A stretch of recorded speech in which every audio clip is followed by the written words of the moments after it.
opportunity to be here in your house, and we just simply ask that you come into this place and have your holy way. In Jesus' name, somebody say amen. Amen. Matthew 5, verse 37. Matthew 5, verse 37. Matthew's 5th chapter, starting at verse number 37. Matthew 5, verse 37. When you have it, please say amen.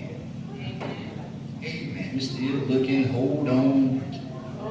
Hold on. Get holding on. That's wrong. Let me just say I'm get holding. Hold on. Matthew's the 5th chapter, verse number 37.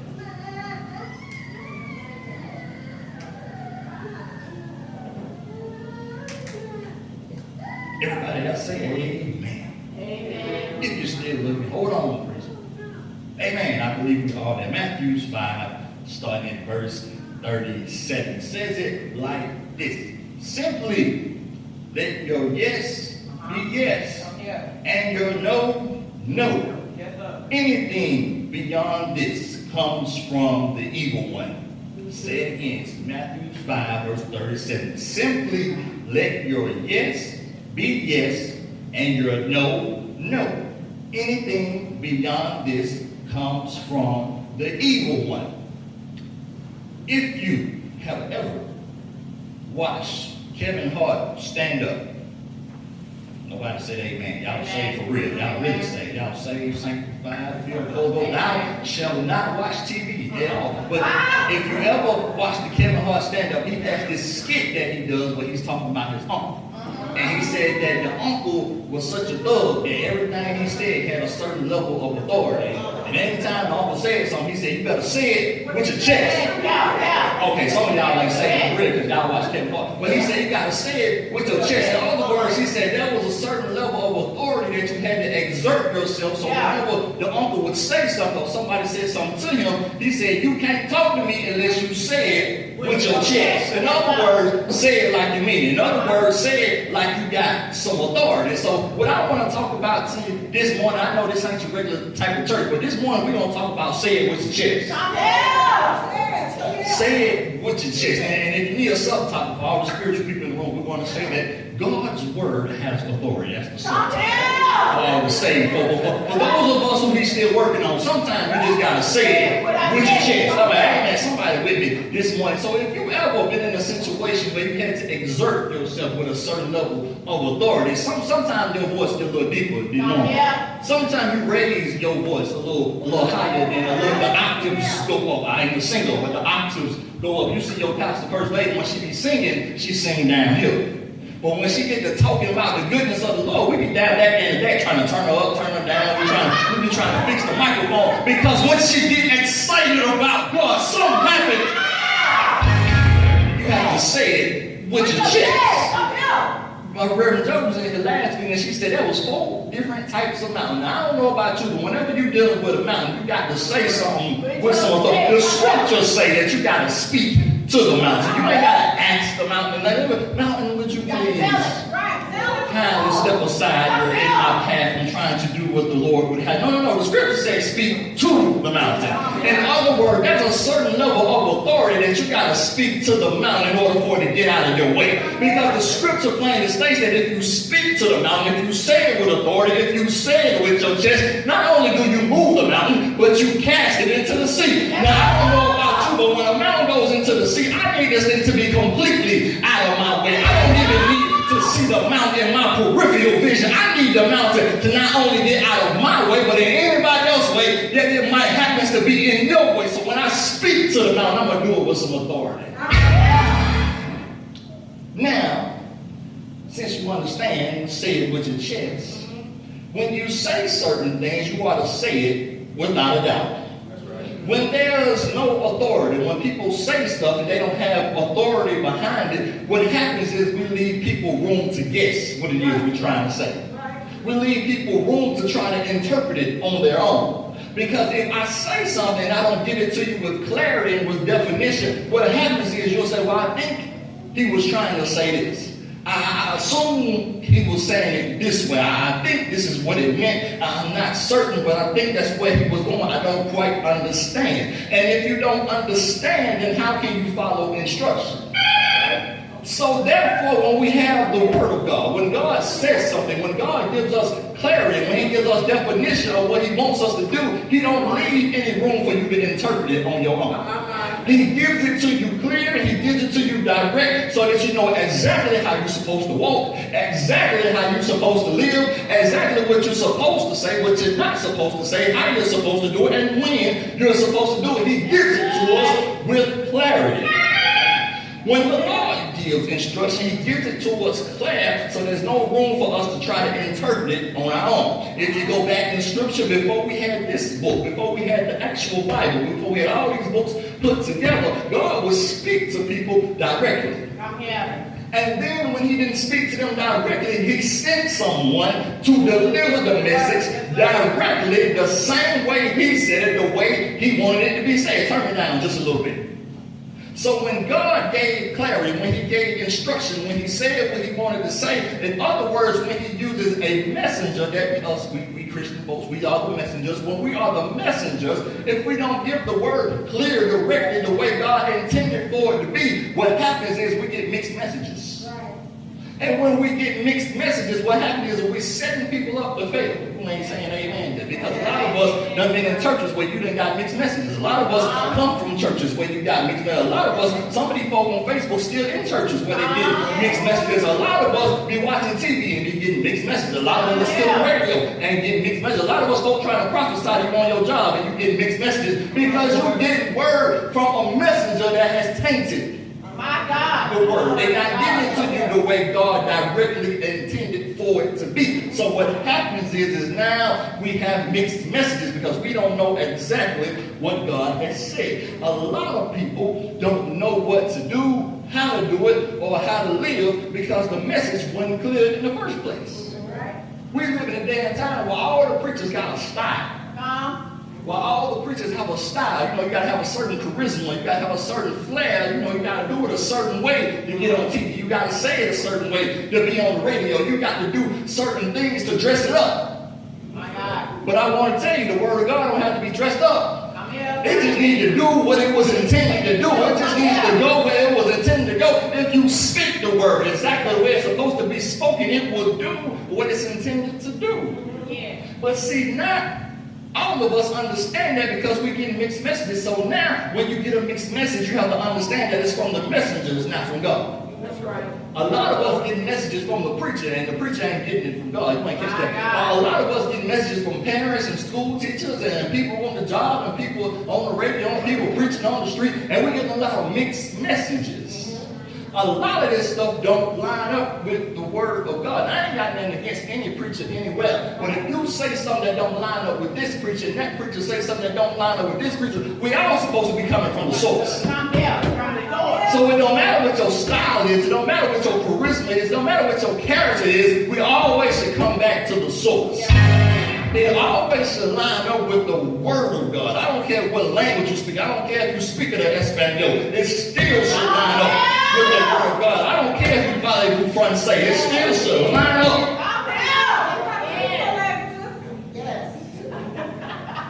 That's all I got. I ain't got a whole lot. That's all I got.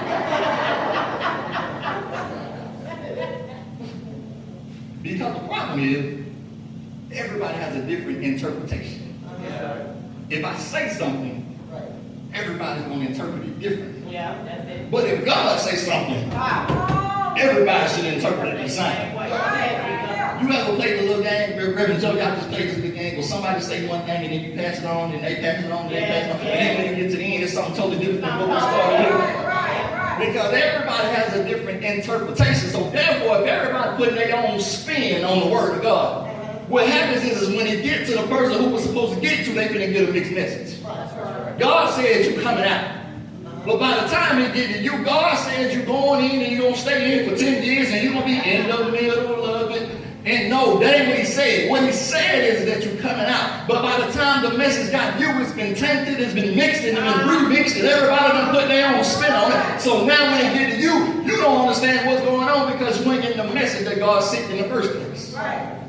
mixed messages because everybody has a different interpretation. Everybody acts different, walk different, talk different. That's because we are all different. We're human beings with flesh, and we all got different characteristics. But if you ever wonder why there's so much division in the body of Christ, is because there's so many different interpretations and not God's instructions. My God. There are different interpretations, but it's not God's instruction. The scripture says, let your yes be yes and your no be no. Anything outside of that is coming from the evil. In other words, if you ain't giving to the people exactly the way it came out the book, My God. if your yes ain't yes and your no ain't no, anything outside of that is from the evil. In other words, the enemy done crept in. So here's the thing. It's not what God would have us to do. That is where the confusion and the mixed messages come from. If it was up to us, if we did it the way that we thought, because we're fleshly creatures, we're emotional creatures, if we did it our way, 9 times out of 10, it's not going to be what God wants us to do. That's good. Because it's different from what He wants us to do. It's different from His instructions. When we don't have clear instructions, what I would do is completely different from what God wants to do. Yes, Lord. I think with my flesh. I think with my emotions. I think with how I feel. But God operates out of the Spirit. And the beautiful thing about the Spirit is it ain't got no feelings. You ain't catching none of this. The Spirit don't get wrapped up in its feelings. The Spirit don't get wrapped up in emotions. The Spirit don't get wrapped up in politics. The Spirit don't get wrapped up in popular opinion. The Spirit is the Spirit, and it's cut and dry, straight to the point. Yes. God operates in spirit. He doesn't operate in flesh, because flesh has emotion, and that's where the mixed messages come from. Yes, that's good. Instructions out of the Bible, out of the very Word of God. The instructions that we get are from God. That's why so many of our Christian brothers and sisters, we need Bible study more than we need Sunday morning service. I don't need nobody looking at me no kind of way. We need Bible study, because in Bible study, this is where you get clear understanding. This is where you can ask a question or two if something goes over your head. A lot of us like going to Sunday service because you get preached to, and it leads you out of the loop. But see, when you come to Bible study, they might ask you a question. They might pull you out of the crowd. They want to know, are you getting an understanding? A lot of people like to get preached to and then leave and go out here and operate in error. Amen. Right. A lot of people like to get preached to. A lot of people like the singing. A lot of people like the dancing. A lot of people like all the antics that come along with Sunday morning. But see, on Bible study, when you're actually studying the Word of God, it forces you to take a look at yourself. Yeah. A mirror, right? It forces you to look at yourself and see, am I lining up with what God's Word says? Yeah. A lot of us need Bible study more than we need to be preached to, because we'll leave from a preach service and we'll leave in error, because we got 50% of what the preacher said and the other 50 went over our head. My God. But see, if I'm in a study, if I'm in an opportunity where I can ask questions, hey preacher, what does that mean? Hey preacher, what did he mean when he said this? Hey preacher, what is that word? What's the definition of that? And how does that apply to me? How do I operate in this? And how do I operate in that? Now I got a better understanding. That's good. Well, see, the problem is Bible study ain't as interesting as Sunday morning. Sunday morning is lively. It's got a lot of flair, got a lot of flair. You know, that's why we stopped doing the lights and all that other stuff. It was all for show. But sometimes you gotta just get back to the root and the Word of God. Amen. Okay, how do we correct error? By getting understanding. This is where your study comes in. You gotta study, you gotta pray, you gotta seek God, you gotta know God, you gotta know His Word. Scripture said that my sheep know my voice. You gotta have a relationship with Him. If He has given you a word to relay to someone else, and you don't do it with authority, then the word does not go forth the way He intended it to. That's right. When God gives you a word, He's giving you power. When He's giving you a word for somebody else, He's giving you power. He's giving you authority. Therefore, you got to say it with authority. When folk are going through something and they need to be set free, delivered, healed, whatever it is, if you ain't saying it with authority, you ain't saying it with no power. In other words, how I'm going to help somebody come out of their situation when God has given me the tool to pull them out, but I don't want to use the tool. My Lord. How am I going to set somebody free with the very Word of God if I say it without confidence? A lot of us, Evangelist was on point. She said, a lot of us go to the game and we say it with authority. Yeah, my team gonna win. Yeah, we about to score. We about to do this. We about to do it. That's authority. Confidence. I know. I'm saying. I don't care what they do on the field. I'm telling you, this is my team and this is what we finna do. But when it comes to work, well, no, God, I hope you can heal so and so. I hope you can give them strength. I hope, God, you can turn my situation around. And God, I'm praying. I don't know what to do. That don't sound very confident. So if it don't sound very confident, that's what the enemy doing. That don't mean nothing, what you saying. So a lot of us looking at the enemy, like, why he coming to get me? Because you ain't gave him nothing to run from. Scripture said resist the devil and he will flee. Resist don't mean just not go around him. When Jesus resisted the devil, he spoke word. He spoke the word of God and he spoke it with authority, even after fasting for 40 days and 40 nights. He found some strength from somewhere deep down on the inside. And he told the enemy exactly what the word says. And because he did it with authority, because he said it with his chest, the enemy had to leave. I got to go down.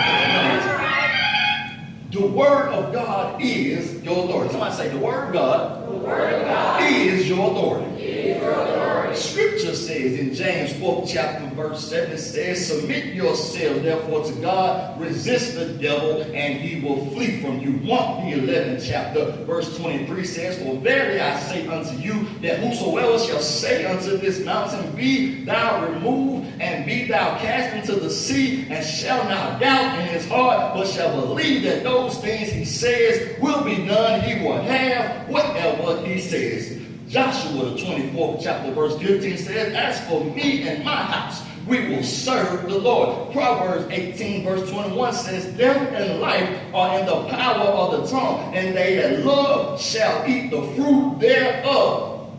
Yeah. When you say it with authority, there ought to be some fruit behind it. Yeah. I ought to see some action taking place. I ought to see something happen when I say it with authority. Scripture says that life and death are in the power of the tongue. So then I got to ask the question, what are you saying? Are you saying something that's going to bring life? Or are you saying something that's going to bring death? Are you saying something that's going to be the promises of God? Or are you saying something that's going to bring poverty? Are you saying something that's going to give you hope in the Lord? Or are you saying something that's going to give you hopelessness? It depends on what you say and how you say it. Authority means that it has substance. It means it has something that backs it up. Elder Jody hit this last week. When I say something that comes from the Word of God, it can be trusted and it can be standing on because the Word of God has already been backed up. Because the Word of God has substance, because it can be backed up. It means I ain't just talking loud for no reason. That's right. I got some actual authority behind what I'm saying. It has a meaning. It has a purpose. People can receive your witness better when you say it with confidence. That's right. How I'm going to tell somebody else to trust in God if I don't sound like I trust in Him myself? Right. People are watching your walk. And if you say trust in God, it depends on whether or not they see you trust in God or not. Because if I'm going to trust what you say, then I got to have something to back it up. What are you standing on? What do you have that I can put, that I can take to the bank? What are you backing it up with? I have the Word of God that I back it up with. Mrs. G hit us with this a couple weeks ago. She said we got to start speaking affirmations. When you speak in affirmations, what you're doing is before the day even gets started, I'm telling you what's getting ready to happen. I'm speaking something into existence. That's the word. I'm speaking those things that are not as though they were. What I'm doing is I'm setting myself up for positive outcome. I'm setting myself up to be in the will of God. If you need an affirmation, if you don't know nothing about affirmation, all you got to do is look to the Word of God. Every affirmation you ever need is going to be right here in the Word of God. Because some stuff you want to do, but you don't know how to do it. You got to have some Word behind it. You got to have something with meaning. You got to say something that means something. A lot of us running around here and we ain't got no scripture to back up what we say. That's right. But if you want something to stand on, you got to know that I can do all things through Christ who strengthens me. That's Philippians 4:13. You got to know that I'm more than a conqueror through him that loves us. That's Romans 8:37. You got to know in Isaiah 54:17 that no weapon formed against you shall prosper, and every tongue which rises up against you in judgment you shall be condemned. This is the heritage. That means you inherit. That means it belongs to you. The heritage of the servant of the Lord, and their righteousness is from me, says the Lord. If you don't know this stuff, how you gonna tell somebody something with your chest? How you gonna say it with authority? How do you not know that in Deuteronomy 28:13, the Lord will make you the head and not the tail? And if you pay attention to the commands of the Lord your God that I give you this day and carefully follow them, you will always be at the top and never at the bottom. That's the word of God. I was walking around here, starting from the bottom, now here, back it up. Half of these little sayings, half of these little cliches that we got, you got to be able to back it up. Because when I can't pull up, started from the bottom, now here, when my YouTube ain't working, what you got to stand on? None of this. When I ain't got TD Jakes them on TV, what you got to stand on? When I ain't got gospel radio, when I ain't got somebody to speak positivity, when I ain't got somebody to speak into me, what do I have to stand on? I can always go back to the word of God. Therefore, when I have the word, scripture said I read the word in my heart. Therefore, when it's time for me to speak, I say it with authority. Say it with your chest. I want to speak to you this morning. This is the reason for so much division amongst the saints. Because there's no authority. There's no certainty. We'll sit up under somebody, they'll preach, or some woman, they'll preach, or whoever, and they'll do all the flips, they'll do all the running, they'll do all the antics and all this other kind of stuff, but it ain't never to back it up. That's right. Because when you're doing all the flips and when you're doing all that running, you can't do that when you're in your car and tears coming down your eye. You ain't catching it. When you ride down 85 and you don't know what to do, and your hands shaking, you gripping the steering wheel, and tears and snot coming out of your nose, you can't do all that stuff. What you gonna do when you sitting in the classroom and you feel the spirit of depression coming upon you? When I feel like I don't belong, when I feel like everybody's talking about me, everybody's looking at me funny, I don't know what to do, I don't know what to say, I don't know where to go, I don't know go right, if I don't supposed to go left, I don't know what to do. Then what do you have to stand on? Because when we were talking to youth, I said, listen, youth and parents, you getting ready to send your kids to school and they're going to be separating you for hours at a time. What do they have to stand on? The spirit of attack. Rough week don't mean attack. Rough week just means we living for God. Scripture say we suffer for the name's sake. Say it with authority. Say it with your chest. The devil is a lie.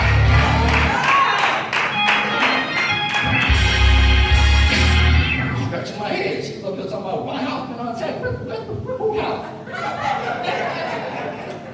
When was this?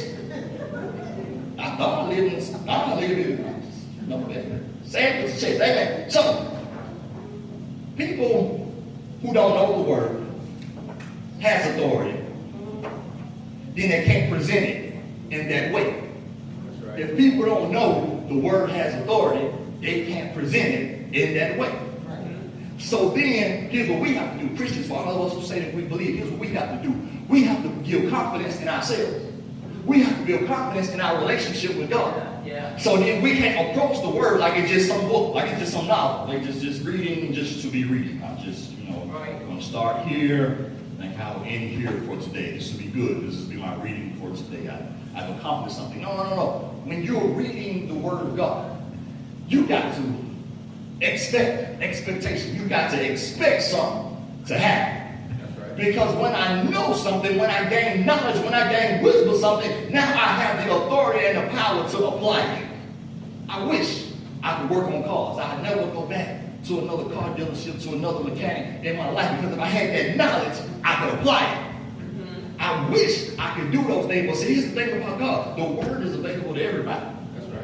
So I don't have to wait till Sunday morning to get prayed over, to get laid out on the floor, to get oil sprinkled all over me and all that stuff. If I got the knowledge for myself, I can apply it. I can speak it. Scripture says you can speak those things into existence as though they were. So whatever I'm dealing with, whatever I'm going through, I have the power and the authority to speak it, and it about this a little while ago when we were talking about sowing seed. We said that when you put the seed in the ground, when you put it in soil, it has to respond. That's right. We talked about the word being the seed. Therefore, when I put the seed, the word, into the atmosphere, when I speak it, something must happen. It must respond. It must reproduce. So therefore, if I'm saying it, I got to say it with authority. No farmer goes out and spends hours planting stuff in the field and don't expect to get a return. Nobody do that. Nobody do that. If I ain't gonna get nothing, I don't need to go out there. But if I'm out there tearing up ground, if I'm out there working, if I'm out there plowing behind a mule, if I'm out there working with my hands, if I'm out there putting seed in the ground, and if I'm out there putting in all this work and this effort, at some point I expect to get a harvest. That's right. Because the authority that I'm putting into it, I expect to get a return. Amen. Last scripture, Isaiah 58, verse says, cry loud, spare not, lift up thy voice like a trumpet, and show people their transgression and the house of Jacob their sins. In other words, what was being said in the scripture, it was saying that when you say something with authority, it should be so loud, not in volume, but in the substance of it. Get this. In the substance, what's backed up by the word. When I say it, it should ring home. It should fall in your ears and it should ring in your heart, because what I'm saying has power. Because what you're saying has authority. Because what you're saying has power. So when I cry loud and spare not, in other words, I'm giving you the word so raw, you ain't got no choice but to receive it. You ain't got no choice but to know that this came directly from God. Somebody that knows God understand that when somebody's speaking to your life and you say, you know what? That right there was from God. It's because the authority from which the messenger brought it, I know where it came from. There's some stuff folk be speaking to you and you're like, that didn't really apply to me. It sounded good though. It just, the Lord told me to take that one. Amen. My hands are lifted. Yes. Amen. You gonna pray for it? Yes. You gonna put oil on it? Yes. Okay. But that ain't that one for me. But it's some stuff folk will say out of their mouth with such authority and with such confidence that you know it came from the Lord. Because when you know it came from God, first of all, it ought to be confirmed. That's right. In other words, he ought to say it to you before he said it to me. So that when I give it to you as the messenger, you got something to confirm. You know what? That's from the Lord right there. That was for me. So in other words, all this what I just said, when we're talking about say it with the chest, when we're saying the word of God has authority, what we're saying is that when you speak the word, you have the ability to change things. You have the ability to turn the situation around. You have the ability to speak blessings, to speak healing, to speak deliverance, to speak whatever it is that you need. You have the ability to do it through the word of God. Amen. And the crazy part about it is we all got access to it. And in this country, we all got access. Folks give you a Bible. They'll give you a Bible. We all got access to it. But do we use it with authority? Amen. Say it with your chest. Amen. Amen.